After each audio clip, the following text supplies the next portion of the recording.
time and time again, they have let down in those situations. And so it's going to be white knuckle, man, and it's not going to be, I don't think it's going to be smooth by any stretch of the imagination. I still think they're absolutely in it. They deserve to be in it, but they're going to have to play and prove to everyone that they can answer the bell in the biggest of moments, or else they're going to be looking up at Chicago or Green Bay or even Detroit. Two really interesting games coming up. I do want to thank Tony Hoaglund, your State Farm agent. He works out of Champlin. He handles my insurance, handles Michael Russo's insurance as well. He also now provides financial services. Call him at 763-421-4900 and just have a conversation with him about pricing or what he can do for you, how he can better cover you than your current insurance provider, and he will make a charitable donation that National State Farm will match. Mention Talk North or the Viking Update Show, and he will take care of that for you. So check out Tony Hoaglund, Hoaglund, 763-421-4900. Hi, Talk North listeners. I wanted to let you all know about State Farm's new Quotes for Good program. We partner with local nonprofits to raise money for great causes. The Viking Update Show, I will donate $10 to the Adam Thielen Foundation, benefiting the University of Minnesota Masonic Children's Hospital. When you call in, be sure to mention the show so that we can track the donations. You can reach us at 763-421-4900 or check out our website at champlininsurance.com. So I think this is a sneaky important stretch of the schedule. Mm-hmm. Okay, 3 weeks they got Washington. Washington is a train wreck. It's a Thursday night. They're playing at home. That's got to be a victory. November 17th, Sunday at home, they have Denver. Denver just doesn't have much going on. That should be a victory. Then now you look at the road games at Detroit, at Kansas City, at Dallas, at Seattle, at Los Angeles, all really difficult matchups. So here, I think they need a buffer going into those games. How do they get a buffer? Home against Philadelphia on Sunday, not an easy matchup. And then at Detroit the following Sunday, maybe not an easy matchup. But if they win those two, all of a sudden a lot of stuff can clear up for them. They lose one, it might be hard to get to 10 wins. If they lose both, we could be right back to writing about all the problems in their locker room. No, that's right. And I mean, here's what it all boils down to is if you are a really good team that can win games in the playoffs and get where this team wants to go the way that it's constructed, you do win those games. You win the ones that are going to be tough. And I think Philly will be tough, but it's absolutely winnable at home for them. At Detroit is absolutely winnable.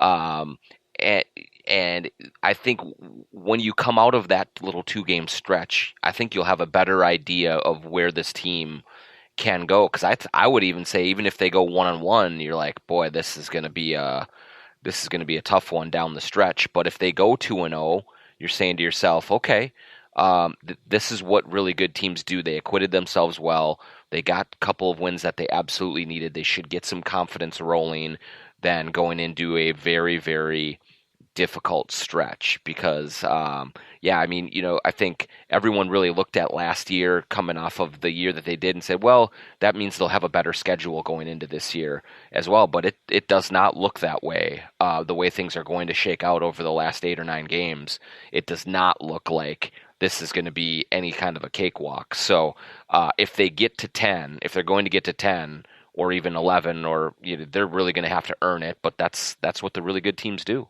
And the Eagles have scored 141 points. They're going to be trying to really chuck it around against a very good Vikings defense that has to play better in bigger games. And the Eagles have given up a lot of points. So this very well could be a shootout type game. If it is, are the Vikings prepared to do that? There were positive developments on Sunday other than just the kumbaya part. BC Johnson looks like a player. Yeah. And Dalvin Cook, I tell you, one of the cool things about covering football games live is the angle you have on the field.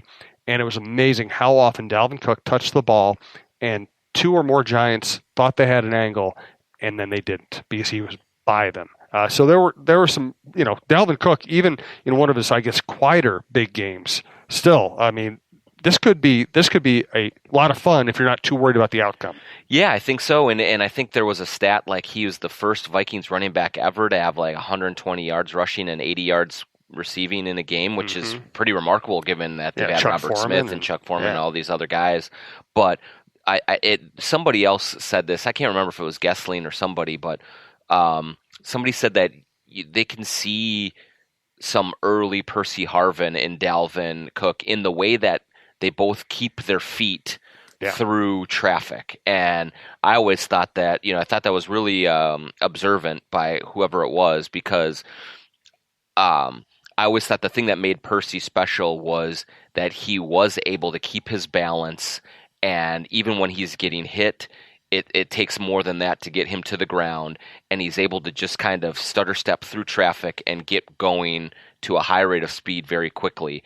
And I do think Cook has that as well, which is obviously a crucial part of a running back if you're going to do that. And so things will shape up nicely for them. That game against the Giants was very much more, I think, of what you want an offense to look like. I mean, nobody wants to see an offense throwing the ball 10 times and running at 40, and I don't think that's conducive to long-term success. I think that it's harder to throw the ball 55 times and run the ball 10 times when you're talking about what it takes to be successful week in and week out.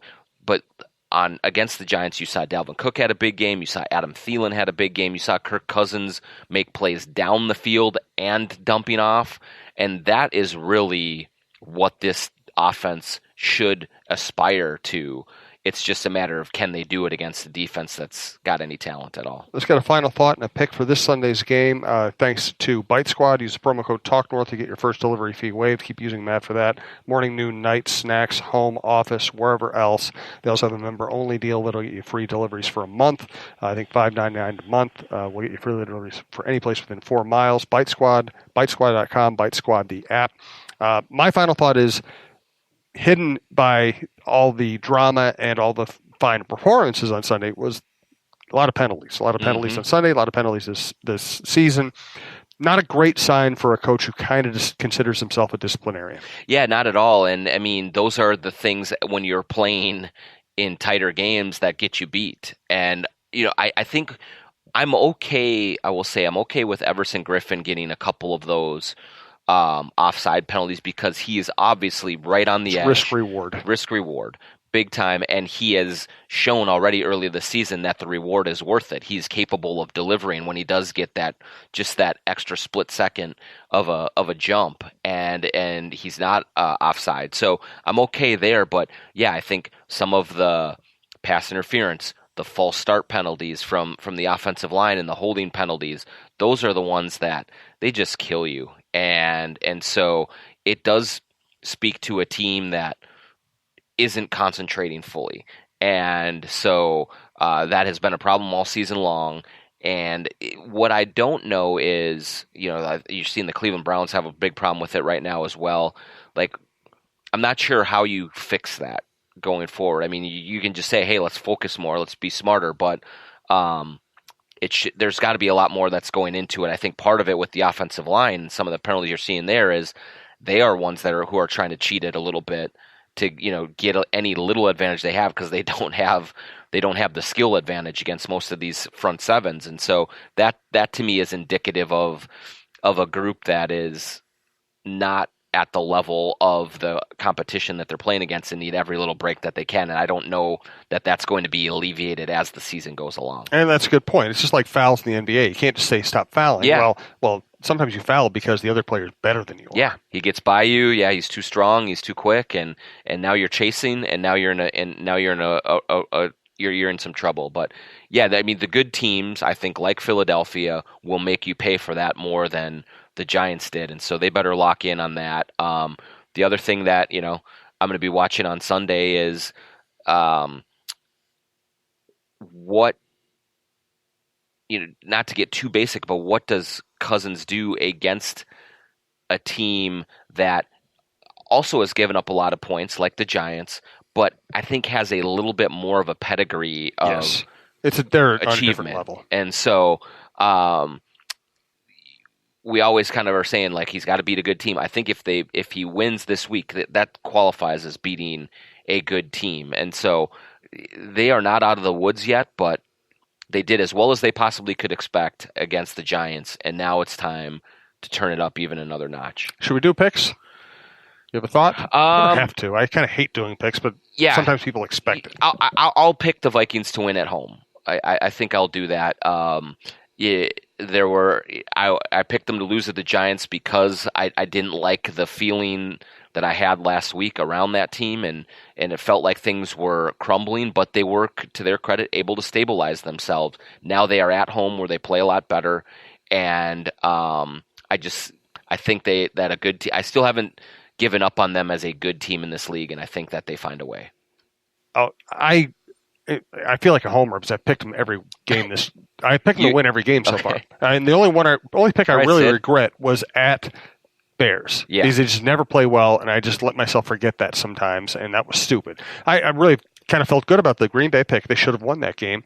Mm-hmm. And the other games they actually did win. So I think home field advantage is really big for this team. So I think they find a way. I think it's tough. And Philadelphia's good, but I'm not sure they're great.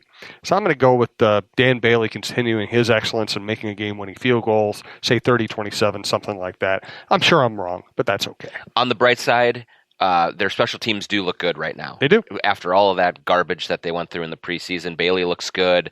Colquitt looks good, and the snapper looks good. So we were all worried about nothing there. I don't know. They're having victory Monday. That gives us some extra time. They could call Vedvik in. Just give him a little tryout, just to stir things up a little bit. We know what's going to happen. Always works out so well. We know what's going to happen in the playoffs or down the stretch, right? So let's not. Maybe we're taking this a little too for granted.